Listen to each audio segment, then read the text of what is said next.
जय जय श्री राधा रमण, जय जय नवल किशोर,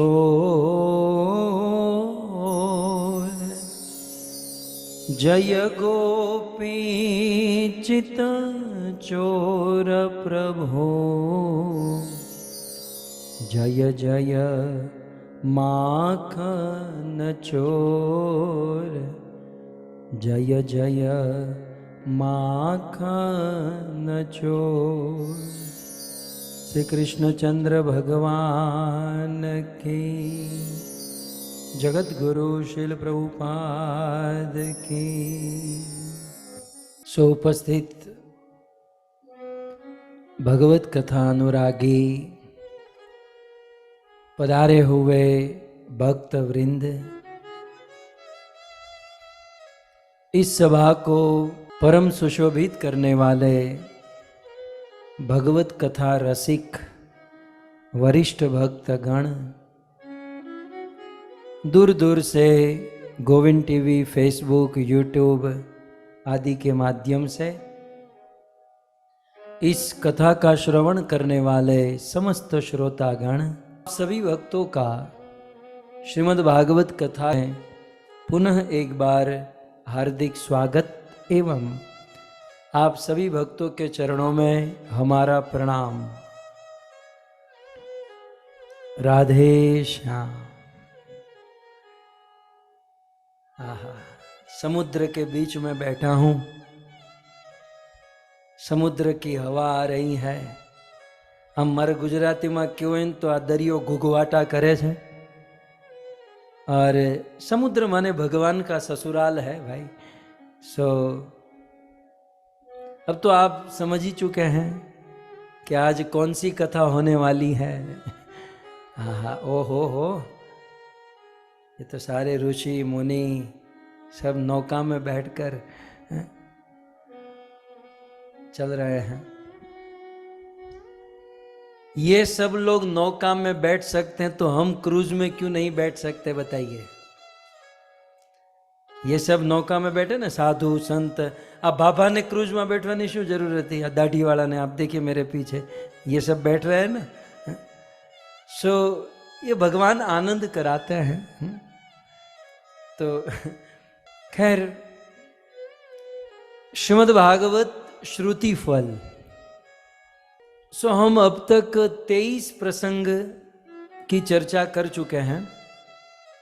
श्रीमद् भागवत के श्रुति फल में 23 प्रसंगों का श्रुति फल हम सब ने सुना। आइए अब श्रीमद् भागवत जी में 24वां श्रुति फल है, और वो है मत्स्य अवतार की कथा का श्रुति फल। श्रीमद् भागवत के 8वें स्कंद के अंत में, अंतिम अध्याय में भगवान की ये मत्स्य अवतार की कथा है। मत्स्य अवतार जो भगवान के 24 अवतारों में से भी एक है। मत्स्य अवतार जयदेव गोस्वामी के अनुसार 10 अवतार स्तोत्र में भी एक है। और आप जानते हैं, दशा अवतार स्तोत्र में श्रीपाद जयदेव गोस्वामी ने मत्स्य अवतार को ओपनिंग में रखा। प्रलय पयो धीजले धृतवानसि वेगम। सो मीन अवतार केशव देता मीन शरीरा, जय जगदीश है। सो ऐसे मत्स्य अवतार की कथा श्रीमद् भागवत के 8वें अध्याय के 8वें स्कंद के 24वें अध्याय में है। एक अध्याय में ये मत्स्य अवतार की कथा 8वें स्कंद के 24वें अध्याय में, और लगभग 50-60 श्लोकों की ये कथा है। Short and sweet. लेकिन सुखदेव गोस्वामी ने कहा कि यदि 8वें स्कंद के 24वें अध्याय में कही गई भगवान के मत्स्य अवतार की कथा को कोई सुनता है तो उसका दिव्य फल, बहुत सुंदर फल प्राप्त होता है। तो 2 श्लोक में श्रुति फल का वर्णन किया गया है, मत्स्य चरित्र, मत्स्य अवतार की कथा सुनने का। आइए, ये कथा के अंत में है। एक्चुअली 8वें स्कंद के 24वें अध्याय में मत्स्य अवतार की कथा बोलने के बाद अंत में सुखदेव गोस्वामी 59 एंड 60 2 श्लोक में ये कथा का श्रुति फल बताते हैं। तो स्क्रीन में आपके सामने है, ये श्रुति फल का प्रथम श्लोक है। सत्यव्रतस्य राजर्षे माया मत्स्य शार्गिणः संवादं महदाख्यानम् ये संवादं महदाख्यानम् श्रुत्वा मुच्येत किल्बिषात् श्रुत्वा मुच्येत किल्बिषात्। सत्यव्रतस्य राजर्षे, ये मत्स्य अवतार की कथा जो है ना, भगवान ने मत्स्य अवतार किस राजा के लिए लिया था? सो उस राजा का नाम था सत्यव्रत। ये राजा किस राज्य के राजा थे? दक्षिण के कृतमाला नदी के तट पर ये राज्य था, और उस साउथ के राजा थे सत्यव्रत। तो सत्यव्रतस्य राजर्षे, सत्यव्रतस्य, सत्यव्रत का, अच्छा सत्यव्रत कैसे थे? केवल राजा नहीं थे, शब्द को समझिए। वो दक्षिण के कृतमाला नदी के तट पर जो राजा थे, नाम था सत्यव्रत, लेकिन केवल राजा नहीं थे, राजर्षे माने राज ऋषि थे। वैसे क्षत्रिय कुल में जन्म हुआ था, वैसे पोस्ट उनकी राजा की थी, लेकिन कर्म ऋषियों जैसा था, ऋषि की तरह। जैसे ऋषि समाज का कल्याण करता है, राजा जो होता है ना, वो समाज की प्रजा के शरीर का पोषण करता है, और ऋषि जो होता है वो प्रजा के आत्मा का पोषण करता है। राजा का काम प्रजा के शरीर का पोषण करे, ऋषि का काम जो प्रजा की आत्मा का पोषण करे। लेकिन ये केवल राजा नहीं, ये केवल ऋषि नहीं, ये राज ऋषि थे, राजर्षि। तो सत्यव्रत राजा प्रजा की के शरीर का और प्रजा की आत्मा दोनों का पोषण करते थे। माने वे राजा तो थे, प्रजा का ध्यान रखते, युद्ध करते, प्रजा के लिए सब कुछ करते, साथ ही साथ अपने राज्य में भक्ति करते और करवाते, बड़े बड़े यज्ञ करते, कथा का आयोजन करते, कीर्तन करते, प्रसाद खिलाते, प्रजा की आत्मा का भी पोषण करते थे। इसलिए सत्यव्रत को राज ऋषि कहा गया। राजा के साथ साथ ऋषि भी थे, शरीर का पोषण करने, प्रजा के शरीर का पोषण करते हुए प्रजा की आत्मा का भी पोषण कर रहे थे। तो ऐसे सत्यव्रत जो राज ऋषि थे, उस सत्यव्रत के लिए माया मत्स्य शार्गिण, शार्गिण माने भगवान हरि, भगवान विष्णु। सो उस राजर्षि सत्यव्रत के लिए भगवान ने मत्स्य रूप धारण किया। लेकिन यहां पर लिखा है वो मत्स्य कैसा था? माया मत्स्य, माया से मत्स्य रूप को धारण किया। सो माया के 21 अर्थ है। कितने? हम तो 1-2 शायद जानते हैं। माया है? माया के व्याकरण में बहुत सारे अर्थ है। ओके, सो यहां पर माया का कौन सा अर्थ लेना पड़ेगा? माया मत्स्य माने क्या? हम और आप जिस माया में फंसे हैं, ये मछली, ये भगवान मत्स्य उस माया में फंसे थे। माया मत्स्य माने क्या? तो माया के बहुत सारे अर्थ हैं, उनमें से कौन सा अर्थ यहां पर लेना है? तो माया का एक अर्थ होता है इच्छा। ओके, 2-3 अर्थ तो मैं यहीं पर कर दे रहा हूं। सो माया माने इच्छा, और माया मत्स्य माने अपनी इच्छा से भगवान ने मत्स्य अवतार धारण किया, अपनी इच्छा से। नहीं तो परीक्षित महाराज का यह प्रश्न था कि प्रभु इस दुनिया में 84 लाख की योनि है, राइट? 84 लाख की योनि में सबसे बेकार यदि कोई है तो वो है मछली। माने कितनी गंध आती है, ये लोग खा कैसे लेते हैं समझ। ए बंगाली वो, आप तो नहीं खाते होंगे, लेकिन ये कैसे, पास्ट में तो थोड़ा बहुत आपने ट्राई किया होगा, ये कैसे खा लेते हैं समझ में नहीं आता। लेकिन मछली में गंध आती है। और मैं नहीं कह रहा हूं, देखो भाई मेरी मछली से कोई दुश्मनी नहीं है।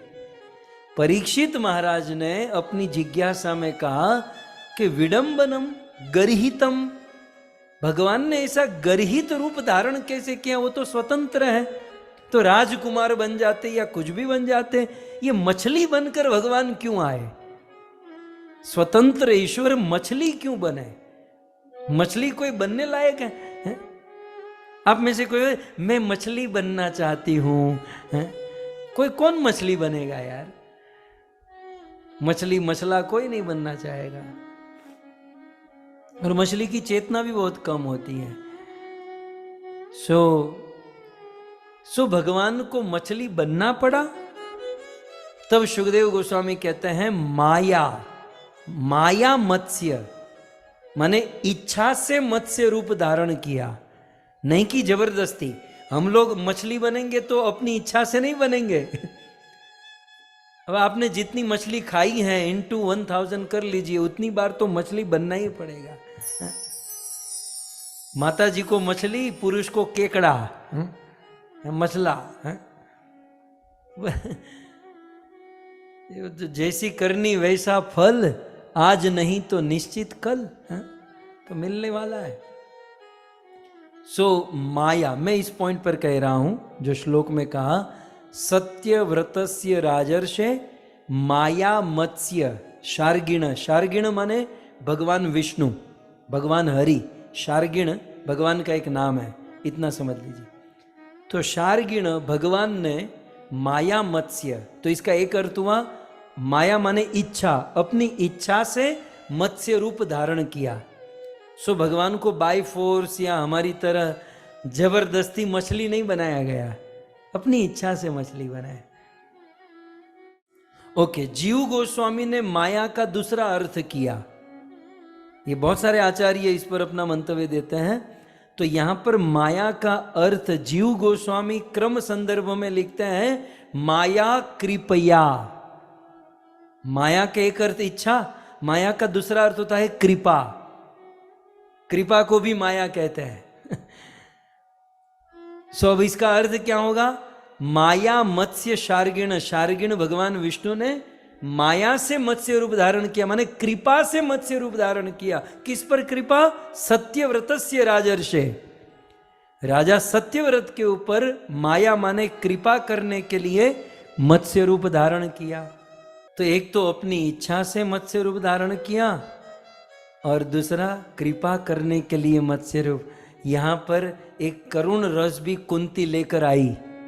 अब रसों में यदि हम जाए ना, ये थोड़ा बहुत ज्ञान मिल जाए ना, फिर हमको ये ज्ञान के चक्कर में पढ़ना ही नहीं है, केवल रस और भाव में ही जाना है। लेकिन वेट, 2-5 साल वेट कीजिए, फिर केवल भाव और रस, थोड़ा ज्ञान। अभी तो ज्ञान प्रधान सब चल रहा है, आपको भी अपनी बुद्धि लगानी पड़ती है। कुछ लोग, में जब श्लोक दिखा तो चश्मा चढ़ाते हैं, थोड़ा ऐसे करके देखते हैं। हाँ, थोड़ा कर लीजिए, क्योंकि अज्ञान के कांटे को निकालने के लिए ये ज्ञान वाला कांटा जरूरी है। लेकिन जब अज्ञान निकल जाए तो फिर वो अज्ञान वाले कांटे को और ज्ञान वाले कांटे को, दोनों को छोड़ देना है, और केवल रस और भाव में ही डूबना है। ये हमारा लक्ष्य है। ओके, तो मैं ये कह रहा था कि करुण रस की बात कर रहा था। कुंती महारानी करुण रस लेकर आई थी कि प्रभु आपकी जीव पर दया कितनी है, प्रभु आप कितने करुणामयी हो कि आप अपने भक्तों के लिए कभी नरसिंह बन जाते हो, कभी कछुआ बन जाते हो, अरे कभी सूअर बन जाते हो, और कभी मछली बनते हुए भी आपको शर्म नहीं आती प्रभु। आप एक पल के लिए भी नहीं सोचते हो कि दुनिया वाले क्या कहेंगे, आप मछली बन जाते हो। सूअर कोई बनता है, आप सूअर बन जाते हो। आप कभी नरसिंह बन जाते हो। प्रभु धन्य हो आप अपने भक्तों के लिए क्या नहीं करते हैं? नहीं तो किसी को कहो चल मछली बन जा तो थोड़ी कोई बनेगा, नहीं। लेकिन आप प्रभु सब कुछ करने के लिए तैयार हो। ये आपकी जीवों पर करुणा है, ये कृपा है। मुझे वो चैतन्य चरितामृत वाला वो एक श्री चैतन्य महाप्रभु जब दक्षिण भारत की यात्रा में गए ना, तो एक मंदिर में गए और एक ब्राह्मण था, पढ़ा लिखा नहीं था, हाथ में भगवत गीता लेकर बैठा था, वो भी उल्टी, और गीता को देखकर रो रहा था। और बाकी के सब लोग हंस रहे थे, उस पर खिल्ली उड़ा रहे थे कि ये तो अनपढ़ है, गंवार है, इसको कुछ पढ़ने को नहीं आता, और फिर भी हाथ में गीता लेकर रो रहा है। और बाकी के विद्वान, पंडित, ज्ञानी, वो सब उस पर हंस रहे थे। चैतन्य महाप्रभु उस भक्त के पास गए और बाजू में बैठे कहा, भाई तू रो क्यों रहा है? तू इसमें कौन से श्लोक को पढ़कर रो रहा है, मुझे बता तो सही। तुझे ऐसा कौन सा श्लोक दिल पर लग गया, ये तो बता। तो वो रोते हुए कहता है कि प्रभु मुझे पढ़ने को नहीं आता। महाप्रभु को मन में और प्रश्न हुआ, तुझे पढ़ने नहीं आता, तू किस बात से रो रहा है? तुझे जब कुछ समझ में नहीं आता तो रोने का मतलब क्या? बोले गीता के ऊपर जो पूठा होता है ना, पूठा जानते ना, मेन ऊपर एक क्या कि उसका कवर, उस पूठे पर वो फोटो है, भगवान कृष्ण अर्जुन का रथ चला रहे हैं। प्रभु मैं तो ये फोटो को देखकर रो रहा हूं कि हमारे भगवान कितने दयालु हैं, कितने कृपालु हैं कि अपने भक्त का रथ चलाने तक तैयार हो जाते हैं। इतनी भी लज्जा महसूस नहीं करते हैं। मैं गीता तो अंदर, मतलब गीता में पहले पूठा होता है, फिर घुमाते हैं, फिर भूमिका, फिर प्रस्तावना, फिर ये वो, फिर प्रथम अध्याय, दूसरा अध्याय शुरू होता है ना। ये बेचारा पूठे से आगे बढ़ा ही नहीं था, वो पूठे पर ही अटका था और उसमें रो रहा था। तो बोले कितने करुणामयी है ये कृष्ण कि अपने भक्त के लिए एक शूद्र की तरह, एक निम्न बनकर एक ड्राइवर का काम कर रहे हैं और रथ चला रहे हैं। मुझे बस ये सोच सोच कर रोना आ रहा है। तब चैतन्य महाप्रभु ने कहा कि भले तू गीता जानता नहीं, तू गीता पढ़ता नहीं, लेकिन तू गीता का सार समझ चुका है। ये जितने भी विद्वान पंडित बैठे ना, ये हजारों बार गीता पढ़े होंगे, लेकिन गीता का सार नहीं समझ पाए। तू गीता का सार समझ चुका है। बात यह है? तो इस प्रकार से भगवान के अवतार लेना ये जीवों के ऊपर परम करुणा है। हो ना, करुण रस में आया ना, महारानी कुंती लेकर आई। लेकिन आइए फिर से पुनः इस भाव में हमें ये सत्यव्रतस्य राजर्षे माया मत्स्य शार्गिणा के राजर्षि सत्यव्रत के लिए शार्गिण, भगवान शार्गिण, भगवान विष्णु ने, भगवान श्री कृष्ण ने माया मत्स्य, तो माया का एक अर्थ हुआ इच्छा से मत्स्य रूप धारण किया, माया का दूसरा अर्थ हुआ कृपा से मत्स्य रूप धारण किया। अब माया का एक अर्थ होता है भक्ति। आप देखिए, माया का एक अर्थ भक्ति भी होता है। हम लोग तो माया को टोटल गाली ही देते हैं कि ये माया में फंसा है, ये ऐसा है। मायया स्वभक्त विषयन्या, सो अपने भक्त पर, अपनी भक्त की भक्ति को देखकर उन पर कृपा करने के लिए आविर्भूतो शार्गिणा, भगवान मत्स्य के रूप में प्रकट हो गए। सो कुल मिलाकर सत्यव्रतस्य राजर्षे माया मत्स्य शार्गिणा। और फिर मत्स्य रूप धारण करके भगवान ने बहुत काम किया, मत्स्य रूप लिया और फिर वो बहुत बड़ी नौका में सप्तर्षि सत्यव्रत सब लोग बैठे थे और फिर भगवान प्रलय की, जब तक प्रलय चला तब तक भगवान मत्स्य उसको तैराते रहे, डूबने नहीं दिए। लेकिन इस मत्स्य अवतार का मुख्य पहलू जानते हैं क्या है, जो शायद हम लोग चूक जाते हैं? मत्स्य अवतार का मूल उद्देश्य दूसरी लाइन में देखिए, संवादम। ये मत्स्य अवतार का मूल उद्देश्य है संवाद। हम तो बस वो मछली आती हैं, थोड़ी बड़ी होती हैं और बड़ी होती हैं, पात्र बदलते हैं और बड़ी, हम तो बस उसी का फोकस होता है। अच्छी बात है, ये भगवान की लीला है। मत्स्य अवतार में मूल बात है भगवान मत्स्य और राजा सत्यव्रत का संवाद। भक्तों, जब तक प्रलय चला तब तक भगवान मत्स्य ने इस नौका को जो आप देख रहे हैं समुद्र के जल में उसको तैराया। और तब तक क्या करते हैं, है ना? अब इतना प्रलय चल रहा है, ये लोग मर रहे हैं, तड़प रहे हैं, और ये लोग इतने टाइम तक क्या करते हैं? तो भगवान ने उस समुद्र के बीच में कथा सुनाई। तो भगवान मत्स्य ने राजा सत्यव्रत को कथा सुनाई, और सत्यव्रत के साथ आप नौका में देख रहे हैं सप्तर्षि और बहुत सारे ऋषि मुनि भी बैठे हैं। तो सारे ऋषि मुनियों ने भगवान के मुख से ये सुना। उस टाइम तो रिकॉर्डिंग और ये सब तो था नहीं, लिखा पढ़ी भी इतना नहीं था। तो उस समय ऋषि मुनियों को जितना याद रहा, याद रख लिया। और जब प्रलय समाप्त हुआ, ऋषि मुनि सब नौका से नीचे उतरे और अपनी अपनी कुटिया में जाकर उन ऋषियों ने ग्रंथ लिखा।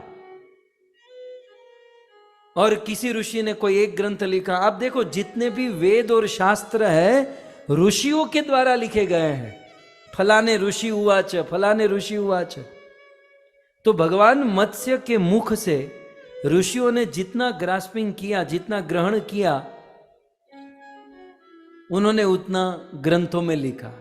किसी ऋषि ने किसी अन्य एंगल से लिखा, किसी ने अन्य, किसी ने अन्य। तो मूल रूप से संवादम, संवादम महद आख्यानम। श्लोक में लिखा है दूसरी लाइन में कि भगवान मत्स्य और राजा सत्यव्रत या ऋषि मुनियों के बीच में संवाद हुआ, और ये महान आख्यान यदि कोई श्रुतवा, यदि कोई सुनता है तो फल क्या मिलता है? मुच्यते किल्बिषात्। मुच्यते किल्बिषात्, मुच्यते माने मुक्त हो जाता है, किल्बिष माने समस्त पापों से। सो मत्स्य अवतार की कथा और ये संवाद सुनने से व्यक्ति समस्त पापों से मुक्त हो जाता है। आप कह सकते हो कि भाई हमने पाप थोड़ी किए हैं, हम थोड़ी पापी हैं, पाप करते तो कथा थोड़ी सुनते हैं, ये तो भगवान का नाम का स्मरण करो, पापों से मुक्त हो जाते हैं। तो यहां पर पाप का एक विशेष अर्थ आचार्य कहते हैं, किल्बिषात् स्वर्ग अपवर्ग श्रेयो विरोधिन पापात मुक्तो भवेत। संसारी लोगों के लिए बुरे कर्म पाप है, लेकिन डिवोटी के लिए पाप कौन से हैं? अलग हैं। डिवोटी के लिए पाप में क्या कंसीडर होता है? भगवत प्राप्ति के लिए जो विघ्न आते हैं वही डिवोटियों के लिए पाप है। ठीक है। अब भक्त लोगों को साधारण पापों में तो होता नहीं है, भक्त के साधारण पाप तो रहते नहीं है। भक्त के लिए पाप कौन से माने जाते हैं? भगवत प्राप्ति के लिए जो विरोध तत्व है वो सब पाप है।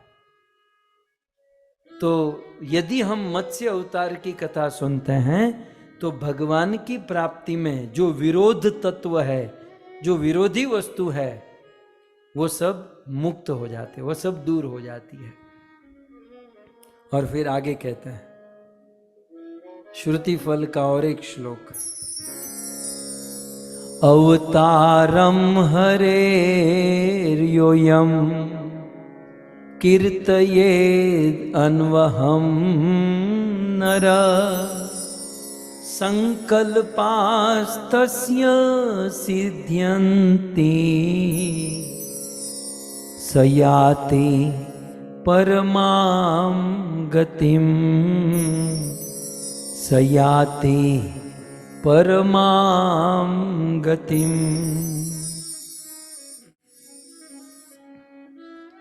अवतारम हरेर योयम। अवतार किसका? हरेर। सो अयम अवतार, यह अवतार जो हरि का है। कीर्तयेद अन्वहम। फिर से मैंने कल भी कहा था कि सभी श्लोक में नित्यम, निरंतरम, सततम, अनु, यहां पर भी यही है। कीर्तयेद अन्वहम। अन्वहम माने प्रतिदिन। यदि कोई व्यक्ति अयम हरे अवतारम, हरि के इस मत्स्य अवतार को कीर्तयेद, सुनता है, गाता है, स्मरण करता है, पढ़ता है, कैसे? अन्वहम माने प्रतिदिन। नरह, मनुष्य की बात है, पशुओं की नहीं है।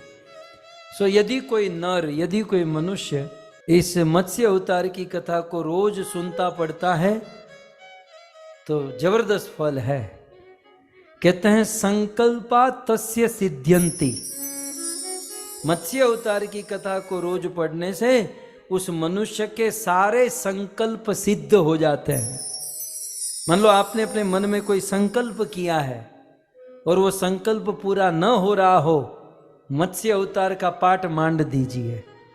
सुखदेव जी गारंटी के साथ कहते हैं कि इस मत्स्य अवतार की कथा सुनने से, दूसरी लाइन में, संकल्पात तस्य सिद्ध्यति, सिद्ध्यन्ति, सारे संकल्प सिद्ध हो जाते हैं। ये तो हुआ जब हम जीवित हैं। हम जब जीवित हैं तो हमारे सारे संकल्प, संकल्प माने मनोरथ, हमारे मन में जो भी इच्छा है वो सारे संकल्प जीते जी पूर्ण होते हैं। और मरने के बाद स याति परमाम गति, दूसरी लाइन के अंत में, जीते जी सारे मनोरथ संकल्प पूर्ण होते हैं और मरने के बाद वह भक्त जो मत्स्य अवतार की कथा सुनता है परम गति को प्राप्त होता है। परम गति का अर्थ आप कल सुन चुके हैं। परम गति माने भगवान के साथ संबंध जुड़ जाता है, भगवान का वह भक्त बन जाता है। सो इस प्रकार से मत्स्य अवतार की कथा श्रवण करने का यह श्रुति फल, 3 वस्तु। एक तो वह सभी पापों से मुक्त हो जाता है, जीते जी उनके सारे संकल्प पूर्ण हो जाते हैं, और वो मृत्यु के बाद स याति परमम गति, मत्स्य अवतार की कथा सुनने से वो परम गति को प्राप्त होता है। अब इस मत्स्य अवतार का महात्म्य हमारे एक वैष्णव आचार्य जिनका नाम है वंशीधर जी, हमारे जो सीनियर भक्त है वो सब जानते होंगे। श्रीमद् भागवत पर टीका लिखी भावार्थ दीपिका श्रीपाद श्रीधर स्वामी ने, और श्रीधर स्वामी की टीका को डिटेल में एक्सप्लेन किया वंशीधर जी ने। सो वंशीधर जी मत्स्य अवतार के प्रसंग में एक विशेष प्रसंग, एक विशेष महात्म्य लिखते हैं। पूरा संस्कृत में है, अनेक श्लोकों में है। मैं जितना समझ पाया उतना प्रस्तुत करूं। ये आपको कहीं नहीं मिलेगा, ये बड़ा सीक्रेट महात्म्य है। ये ग्रंथ में नहीं, ये संत के खोपड़ी में लिखा है। सो वंशीधर जी ने लिखा। मैं श्लोक आपको दिखाऊं क्योंकि मेरे से ज्यादा आप समझ पाओ तो फिर आप अधिक उसे जान सकते हो। मत्स्य अवतार का महात्म्य भागवत में तो आपने सुना, 3 वस्तु, संकल्प सिद्ध हो गए, पापों से मुक्ति और परम गति। लेकिन यहां पर बहुत सुंदर वंशीधर जी कहते हैं कि अष्टम स्कंद इह, ये जो 8वां स्कंद है, नेत्रम द्वयम उदाहरित, भगवान के दोनों नेत्र है। 8वां स्कंद जिसमें मत्स्य अवतार की कथा है वो भगवान के नेत्र है। तस्य श्रवण मात्रेण, इसका श्रवण करने से, मत्स्य अवतार की कथा श्रवण करने मात्र से ब्रह्म हा शुद्धि आपनु यात। ये वंशीधर जी ने लिखा, श्रीधर स्वामी के जो अनुवादक है उन्होंने, कि श्रवण मात्र न मत्स्य अवतार की कथा श्रवण करने मात्र से ब्रह्महा माने ब्रह्म अपराध, ब्राह्मणों का अपराध, वैष्णवों का अपराध, ब्रह्महा। सो मत्स्य अवतार की कथा ब्रह्म हत्या, जो सबसे बड़ी हत्या है, ब्रह्म हत्या के पाप से शुद्ध कर देता है मत्स्य अवतार की कथा। सो और आगे कहते हैं, अत्र ते वर्णयिष्यामि कथा पाप विनाशिनी। ये जो मैंने आपको कहा कि मत्स्य अवतार की कथा ब्रह्म हत्या के पाप से मुक्त करा देती है, उसके पीछे एक इतिहास है। ये सब वंशीधर जी लिखते हैं, पता नहीं शायद विष्णु पुराण से है या उन्होंने कहाँ से निकाला होगा, उन्होंने अपनी टीका में रखा है। सो अत्र ते वर्णयिष्यामि कथाम पाप विनाशिनीम। तो इसके पीछे ये मत्स्य अवतार का जो महिमा है उसकी मैं आपको बात कहूं। वंशीधर जी कहते हैं दूसरी लाइन में, विदर्भ नगरे, विदर्भ नाम का एक नगर था, विदर्भ देश था और उसमें एक राजा रहता था। सो विदर्भ नगरे राजा जिष्णुजित संज्ञ को अभवत। देखो मैं पहले करूं, मुझे जितनी संस्कृत आती है उतना पढ़ रहा हूं, गलती भी हो सकती है, आप लोग सुधार लीजिएगा, श्लोक आपके पास। तो विदर्भ नगर में एक राजा रहते थे जिसका नाम था जिष्णुजित। तो जिष्णुजित संज्ञ को भवत, जिष्णुजित नाम के एक राजा रहते थे विदर्भ नगर में। ओके, अब सुनिए आगे। आगे कहते हैं, ओके, वो राजा जिष्णुजित, नाम याद रखिएगा, मुझे याद कराना, मैं भूल जाऊंगा। तो जिष्णुजित राजा, एक दिन की बात, मृगिया आसक्त चेता, उसके चित्त में मृगिया करने का मन हुआ। अब राजाओं का ये धर्म है कि वो मृगिया करे। एक बार मैंने आपको कहा था कि मृग बहुत परेशान होता है, दुखी होता है, तो उसको मारने से उसकी मुक्ति होती है और राजा की प्रैक्टिस होती है युद्ध की। सो मृगिया आसक्त चेता, उसकी चित्त में एक आसक्ति थी कि मृगिया करनी है। तो मृगिया करने के लिए जगाम वो निकल पड़ा। कहां पर? गहनम वनम। कौन? राजा, क्या नाम था? जिष्णुजित। जिष्णुजित। सो राजा जिष्णुजित मृगिया करने के लिए गहनम वनम, एक गहरे वन में चला गया।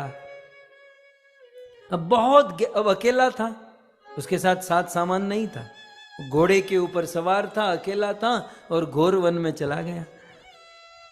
ददर्शम राक्षसम तत्र। देखो कहानी में ट्विस्ट।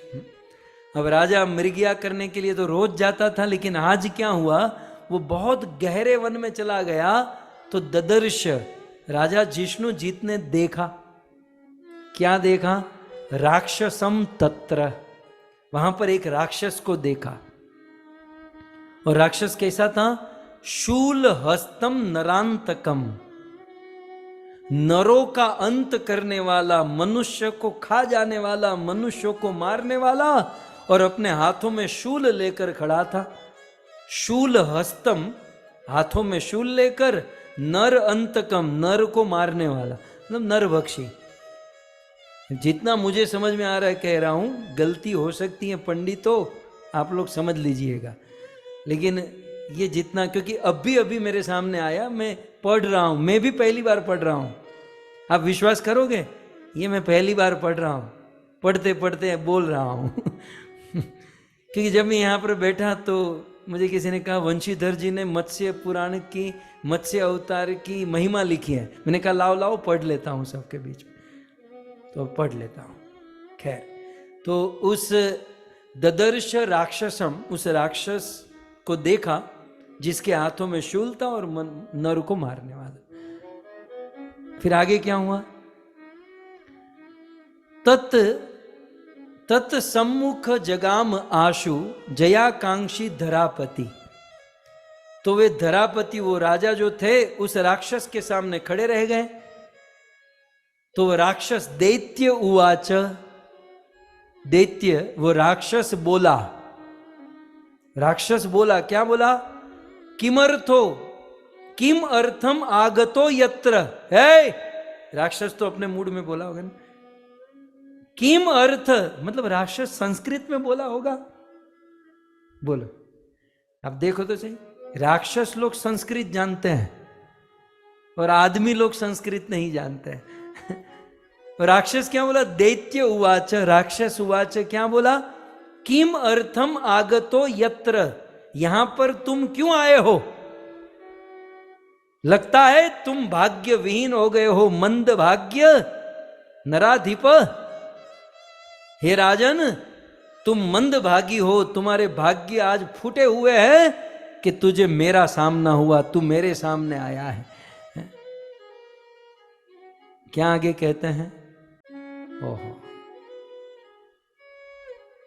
ओ, राक्षस थोड़ा जेन्युइन था। राक्षस कहता है तुरगम, तुरग माने घोड़ा, और राक्षस कहता है तुरगम मम भक्षार्थम सत्वरम मन्यत। माने तू एक काम कर, तू अपना घोड़ा मुझे दे दे और तू यहां से चला जा। मतलब राक्षस बोला कि तुरगम मम भक्षार्थ, मुझे भक्ष खाने के लिए तेरा घोड़ा मुझे दे दे। अब राजा घोड़े के ऊपर होगा, मुझे भूख लगी है, मुझे खाना है, तो मम भक्षार्थम, खाने के लिए तुरगम, तेरा घोड़ा मुझे दे दे। सत्वर तुरंत जल्दी कर, और मुझे अपना घोड़ा दे दे, और तू स्वगेहम वा याही, तू अपने घर पर चला जा। राजन मात्र तिष्ठ ममाग्रत, और घोड़ा मुझे दे दे। मतलब राजा ने कहा नहीं दूंगा तो? राजा ने कहा, तब दूसरी लाइन में वो राक्षस कहता है न चेत, यदि तू मुझे घोड़ा नहीं देगा तो त्वम अपि मम भक्ष्यामि, तो मैं तुझे भी खा जाऊंगा। मेरी डिमांड है, मैं तेरा घोड़ा खाना चाहता हूं, जल्दी घोड़ा दे और तू घर पे जा वापस। न चेत, दूसरी लाइन में न चेत, यदि घोड़ा नहीं देगा तो त्वम अपि भक्ष्यामि, मैं तुझे भी खा जाऊंगा। राजा ने कहा तेरी जात का राक्षस मारू, तू मुझे धमकी देता है। राजा ने धनुष उठाया। राजा ने क्या कहा श्लोक में देखिए, श्रुत्वा इत्थम, इत्थम श्रुत्वा, इस प्रकार से जब राजा ने सुना तो धनुर्ग्रहित, राजा ने धनुष अपने हाथों में ले लिया। ऐसा ही होता है ना, राजा ने धनुष अपने, देखो कथाएं संस्कृत में ऐसे होती हैं, फिर हमको थोड़ा सा इसको बनाना पड़ता है। तो न चेत अपि भक्ष्यामि, तो मैं तुझे खा जाऊंगा। जब उस असुर ने कहा तो श्रुत्वा इत्थम धनुर्ग्रहित, राजा ने अपने हाथ में धनुष उठा लिया। जब राजा ने धनुष उठाया तो उस असुर ने कहा मुझे मारेगा, मुझे मारेगा। दैत्यो अपि वृक्षम उत्पाट्य, उस दैत्य, उस असुर ने एक वृक्ष को तोड़ लिया। राजा ने धनुष उठाया तो इसने पूरा पेड़ ही उठा लिया, झाड़वा, पूरा पेड़, बहुत बड़ा ट्री अपने हाथों में उठा लिया। और युयुधे तेन सत्वरम, राजा धनुष और ये पेड़ वृक्ष को हाथ में लेकर युद्ध करने लगे। आपको ये जम रहा है तो मैं आगे बढ़ाऊं। पहले के पंडित जी कथा ऐसे करते थे, श्लोक पढ़ना बोलना, पढ़ना बोलना। छिन्ने वृक्षे मुष्टिघातम रागी दैत्य चकारह। अब क्या हुआ, उसने अपना ये ले लिया, वृक्ष लिया, इसने धनुष लिया, और दोनों एक दूसरे के ऊपर वार करने लगे। और उस समय राजा ने वो धनुष बाण चलाया तो वह बाण उस राक्षस को लगा, और तदा च कुपितो राजा पत्रिणा तद शिरो छिन्नत, राजा ने उसका मस्तक काट दिया। वो जो असुर था, राक्षस था, राजा ने उसका माथा उड़ा दिया। और दूसरी लाइन में देवांतकश्च तद भ्राता, अब मरते समय वो असुर क्या बोला? हे मेरे भाई, हे मेरे भाई, हे मेरे, वो भाई भाई करने लगा। तो तद भ्राता निशम्य भ्रातरम मृतम, राजा दौड़ कर आया, वो तू भाई भाई क्यों कर रहा है? तब असुर ने कहा कि मैं तेरा भाई हूं। तुम कितने भाई थे? बोले 2। तुम्हारा बड़ा भाई? बोले मर गया। बोले वो और कोई नहीं, वो मैं ही हूं। तो कहते हैं देवांतकश्च तद भ्राता निशम्य भ्रातरम मृतम, अरे मेरा भाई मर गया, मैंने मेरे भाई को मार दिया।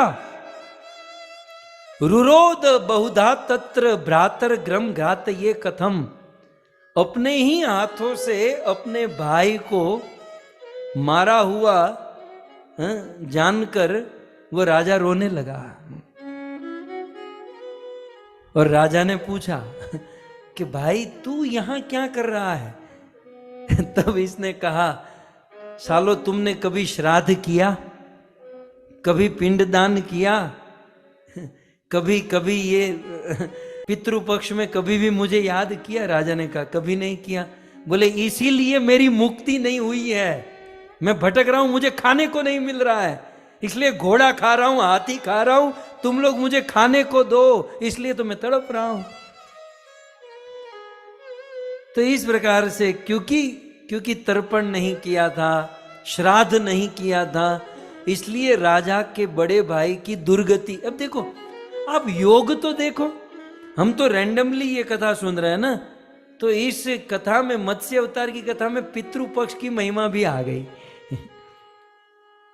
तो यहां पर कहते हैं कि उसने अपनी सारी कथा सुनाई, और राजा को जब पता चला कि हाय रे हमने श्राद्ध नहीं किया और हमारे कारण हमारे भाई का उद्धार नहीं हुआ, बेचारा प्रेत बन गया और न जाने क्या क्या, तो इति संचित्य मनसा सुदो भूतवा जगामतम, राजा बड़े चिंतित हो गए, दुखी हो गए, और दुखी होकर उवाच भूमि पायेप्य याचको भूमि, राजा ने कहा अब मैं घर पर जाऊंगा और घर पर जाकर मैं निश्चित कुछ करूंगा।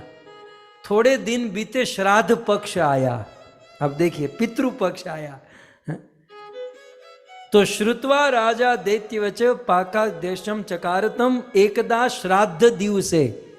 अब देखो पहली लाइन की अर्धाली में, एकदा श्राद्ध दिवसे पक्त्वा दत्वा नराभिषम, श्राद्ध का दिन आया और राजा ने क्या किया? सारे ब्राह्मणों को, ऋषि मुनियों को बुलाया श्राद्ध का भोजन खाने के लिए। लेकिन यहां क्या गड़बड़ हो गई? अब राजा तो खाने पीने का शौकीन था, राजा आप लोगों की तरह अमृत चर्चा में आता नहीं था, तो राजा को पता नहीं था श्राद्ध का भोजन कैसा होना चाहिए। तो राजा का जो रसोई बनाने वाला था, उसने प्याज लहसुन वाला भोजन बना दिया। बेचारे साधु संत तो कुछ जानते नहीं थे। अब श्लोक में तो ऐसा लिखा है कि मांस भी था उसमें, पर मारे आ लोगों ने मांस खवड़ाऊ नहीं, प्याज लहसुन तक ठीक है। तो ये सब वाला भोजन बनाया। ऋषि मुनि साधु संत आए और श्राद्ध का जब भोजन कराने लगे, अब बेचार इन साधु संतों ने गलती से ये भोजन किया और पता चला कि हमको अभक्ष्य भोजन खिला दिया, अभक्ष्य भोजन खिला दिया। तब यहां पर कहते हैं शापान्ते ताम विचार्यास्तु त्यक्त राजो वनम गतः, तब उन ऋषि मुनियों ने राजा को श्राप दे दिया कि बोले तू श्राद्ध कराने बैठा है, तेरे पितरों का तो जो होगा सो होगा, हम तुझे श्राप देते हैं कि 200 वर्ष तक तू प्रेत बनेगा। जा, तूने हमको इस प्रकार से गलत खिलाया है। आप लोग कभी मत देना, किसी के घर पर जाओ, बेचारे गलती में कोई प्याज लहसुन आ जाए तो शराब मत देना। साधुओं ने दे दिया, 200 साल तक तू प्रेत बनेगा, भूत बनेगा। अब इस प्रकार से जब श्राप मिला, राजा थोड़ा पुण्यशाली था, तो शापांते ताम विचार यास्तु, अब जब ऋषियों ने श्राप देकर वो तो चले गए, तो राजा जो थे शापांते, शाप देने के बाद विचार करने लगे और अपना राजपाट छोड़ दिया। और त्यक्त राज्यो वनम गत, वो राजा वन में चले गए। और ब्रह्म हत्या विनाशार्थम, क्योंकि राजा से ब्राह्मणों की हत्या हुई थी ना, ब्राह्मणों को ये कर दिया था। शोचमान सदा निरीप, वो सदा सदा वो सोचते थे मैं क्या करूं क्या करूं। अब देखिए, अब मेन बात आ रही, कथा का प्राण अब आ रहा है। अब वो राजा तीर्थाटनम कृतवता कदाचित गौतम आश्रमे, वो राजा तीर्थाटन करते करते करते गौतम ऋषि के आश्रम में पहुंचे। तीर्थाटनम कृतवता कदाचित गौतम आश्रमे, और उस समय गौतम ऋषि भागवत के अष्टम स्कंध से मत्स्य अवतार की कथा कर रहे थे। अब दूसरी लाइन में देखो, अष्टम स्कंधजा तेन श्रुत भागवती कथा। और ये राजा, वो राजा गौतम ऋषि के आश्रम में आकर वो कथा में बैठ गए, और कथा में बैठ गए और मत्स्य अवतार की कथा सुनने लगे। अच्छा, मत्स्य अवतार की कथा सुनकर क्या हुआ? कहते हैं ब्रह्म हत्या गता तस्य। अब देखो क्या क्या फल मिला। उस राजा ने गौतम ऋषि के आश्रम में बैठकर मत्स्य अवतार की कथा सुनी, तो इस कथा सुनने से, अब श्लोक आपके पास है, जितना मुझे आता है फावता है मैं कर रहा हूं। ब्रह्म हत्या गता तस्य, उनके ऊपर जो ब्रह्म हत्या का पाप लगा था वो गता, वो चला गया। एक दूसरा क्या हुआ? मृतो वैकुंठम आययो, राजा मृत्यु के बाद वैकुंठ को प्राप्त हुआ। न संदेह न अत्र कर्तव्यो, और राजा का जो बड़ा भाई था, उनका जो परिवार था, वो सब वैकुंठ को प्राप्त हो गए। और ये बात मैं कर रहा हूं, अब ये वंशीधर जी ने लिखा है, पता नहीं कहां से या उनका अपना है, जो भी है, लेकिन ये लिखने वाले क्या कहते हैं कि न संदेह, ये जो कथा है उसमें किसी भी प्रकार का संदेह मत करना। न अत्र कर्तव्य न असत्यम मम भाषितम, मैं असत्य नहीं बोल रहा हूं, मैं बिल्कुल सत्य बोल रहा हूं कि मत्स्य अवतार की कथा सुनकर ब्रह्म हत्या के पाप से मुक्त हुआ, और वह राजा मृत वैकुंठ आययो, मरने के बाद वैकुंठ चला गया। और इसलिए वंशीधर जी अंत में लिखते हैं, इति यो यज्ञ अवतार आदि, इस प्रकार से भगवान ने जो भी यज्ञ, मत्स्य, वामन, अजीत, हरि, ये जितने भी अवतार लिए, हरि ने ये जितने भी अवतार लिए, आप देखिए, मत्स्य आदि अवतारेश्च ही रक्ष अखिल मानुन, अखिल मनुन, मनु की रक्षा करने के लिए भगवान ने ये जितने भी मनवंतरा अवतार लिए। भक्त सर्वा अघ शमनम, ये भक्तों के सभी प्रकार के अघ का शमन करते हैं, पाप का नाश करते हैं। तम वंदे नंद नंदनम, ऐसे नंद नंदन भगवान श्री कृष्ण को हम बारंबार प्रणाम करते हैं। कुछ नया था मेरे लिए भी, मैंने आपके बीच में प्रस्तुत किया। सो कुल मिलाकर मत्स्य अवतार की कथा का जो श्रुति फल है, ब्रह्म हत्या के पाप से मुक्त होकर व्यक्ति वैकुंठ की प्राप्ति, वैकुंठ गमन तक कर सकता है। सो इस प्रकार से, अच्छा, मत्स्य अवतार जो है ना, चाक्षुष मनवंतर के अंत में हुआ था। अभी जो मनवंतर चल रहा है 7वां मनवंतर, 6ठे मनवंतर में हम लोगों ने सुना कि भगवान ने अजीत अवतार धारण किया चाक्षुष मनवंतर में। सो उसी मनवंतर के अंत में मत्स्य अवतार हुआ था। आइए कथा सुन लेते हैं संक्षिप्त में, हैं? जब परीक्षित महाराज ने कहा कि मत्स्य अवतार की कथा सुनाइए, तब कहते हैं कि एक बार ब्रह्मा जी के हाथ में, आप जानते हो ना, ब्रह्मा जी ऐसे हाथ में वेद पढ़ते हैं, तो वेद पढ़ते पढ़ते ब्रह्मा जी को ऐसे झपकी आ गई। आती है आपको? आप लोगों को कभी ऐसा आता है? मैं तो कहता हूं जब नींद न आए ना तो गीता हाथ में लेकर बैठ जाओ, 2 मिनट में नींद है। नींद कौन सी चीज है ना? ग्रंथ हाथ में लेते हैं तुरंत नींद आती है, तो ये सोने के लिए अच्छा उपाय है। ब्रह्मा बेचारे हाथ में ऐसा वेद टिका कर बैठते हैं, और ब्रह्मा को ऐसे झपकी आ गई, और जैसे ही ब्रह्मा को झपकी आई, एक असुर वहां पर आया, हयग्रीव नाम का असुर वहां पर आया, इसको झपकी आई, वो वेद लेकर चला गया। इसलिए कहा जाता है कि भक्तों को सोना नहीं चाहिए, पता नहीं कौन असुर हमारी भक्ति लेकर चला जाए। अब असुर को वेद पढ़ना नहीं था, अब वो हयग्रीव असुर ने न कभी वेद का पुट्ठा भी खोला नहीं है, लेकिन असुरों का एक स्वभाव होता है कि बंदा, दूसरा आदमी, अगला परेशान कैसे हो, अगले को परेशान मैं कैसे करूं। अब इसको वेद पढ़ना होता तो भी ठीक था, पढ़ने के लिए नहीं, ब्रह्मा को परेशान करने के लिए हयग्रीव नाम का असुर ब्रह्मा से वेद लेकर चला गया। अब ब्रह्मा के पास वेद नहीं रहे तो उद्धार कैसे होगा? अब वेद को स्थापित करना था, तो मूल रूप से तो ब्रह्मा जी के वेद को देने के लिए भगवान ने मत्स्य अवतार धारण किया। आप कहोगे वो वेद कैसे आया? सुनिए आप। सत्यव्रत राजा कृतमाला नदी के तट पर रहते थे, और रोज उस कृतमाला नदी में स्नान करते, जल लेकर भगवान को तर्पण करते।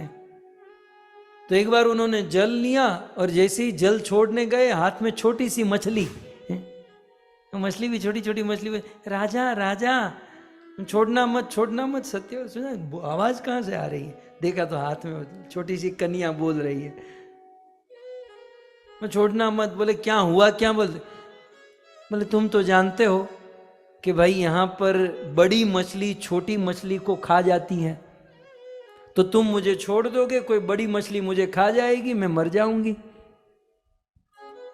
और देखो मैं तुम्हारे राज्य की मछली हूं, तुम राजा हो, अपनी प्रजा का पालन करना तुम्हारा धर्म है, मेरी रक्षा करो, मुझे छोड़ना मत, नहीं तो ये लोग मुझे खा जाएंगे। राजा ने कहा तो क्या करूं तुझे छोड़? बोले मुझे कहीं भी पानी में रख दो। राजा उस मछली को लेकर अपने घर पर आए, एक कांच का वो पॉट होता है ना आजकल लोगों के घर पर, उसमें मछली डाल दी है। राजा घर पर जाकर स्नान बान करके बाहर आए, फिर से मछली बोलने लगी, राजन राजन। बोले क्या हुआ? बोले तुम्हारा ये जो पॉट है बहुत कम, छोटा पड़ रहा है, मेरा शरीर बढ़ रहा है। सो राजा ने और बड़े पात्र में रखा। 2-3 घंटे के बाद राजा के अनुचर आए, बोले राजन वो मछली और बड़ी हो गई। बोले काम करो, उसे अपने स्विमिंग पूल में डाल दो, अपने बैकयार्ड में जो पूल है ना उसमें डाल दो उसे। मछली को उसमें डाल दिया। कुछ घंटे के बाद और बड़ी हो गई। राजा ने उसे उठाकर नदी में डाला, नदी में भी बड़ी हो गई। तब राजा उठाकर समुद्र में डालने गए, और जब समुद्र में डाले तब विशाल मत्स्य का रूप धारण किया। राजा ने प्रणाम किया, आप कोई साधारण नहीं हो, अब बताइए आप कौन हो? तब भगवान विष्णु प्रकट हुए। राजन आज से ठीक 7 दिन के बाद जबरदस्त प्रलय होने वाला है। 4 प्रकार के प्रलय होते हैं, नित्य, नैमित्तिक इत्यादि, उनमें से एक प्रलय होने वाला है और पूरा संसार डूब जाएगा। लेकिन तुम मेरे भक्त हो और तुम्हारे जैसे और भी अनेकों भक्त हैं। तो भगवान ने लिस्ट दिया, और आप जानते हो लिस्ट में किसका नाम लिखा था? भगवान ने लिस्ट दिया और उसमें नाम लिखा था ये प्रदीप कुमार आचार्य, ये रविंदर, ये टीपू दुबई, ये सुजाता आदम। लगभग आप लोगों में से ही नाम दिया होगा ना, जो डिवोटी होते हैं उसी का नाम देते हैं। तो भगवान ने भक्तों का नाम दिया। ये नलिनी माता का नाम नहीं दिया क्योंकि वो सो रही थी।